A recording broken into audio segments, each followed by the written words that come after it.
Yeah, Keith, in the last 30 minutes, Philadelphia police told us they're investigating 25 ATM incidents, including this one in West Philly where someone tried to pry it open. Now, for companies like Wells Fargo, replacing a machine is easy, but for mom and pop shops where some people rely on them like they would a bank, it's much harder. They may have to eat the cost and pay for it out of pocket, but the impact cuts deeper.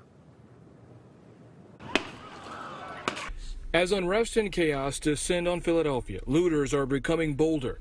Surveillance video shows a group of crooks risk their lives and the lives of passing drivers to blow up an ATM at 5th and Tioga.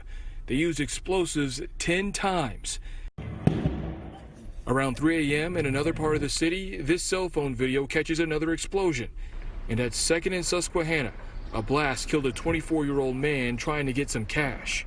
A lot of explosions. I looked out the window, and it's a sad situation what happened and everything like that, but I mean, people got to realize that the loot and everything like that, destroying your own neighborhood. Now, where you going to go really and buy stuff at? These ATM explosions create a domino effect in the neighborhood. And to understand the impact, the National ATM Council told us how widespread independent money machines are now.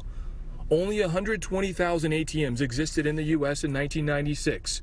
All were owned by banks. More than 20 years later, there were 470,000.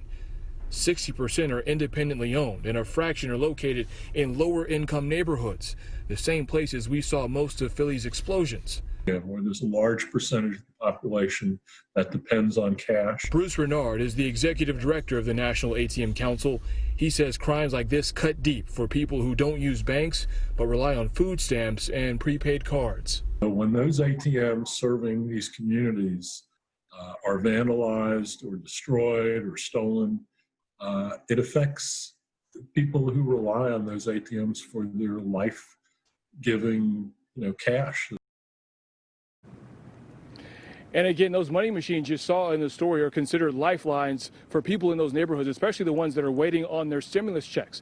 Now, the head of the ATM Council said ATM explosions in America are rare, but it's a much bigger trend in other parts of the world. The group is pushing for stricter penalties for offenders, like serving the same amount of prison time as you would for robbing a bank.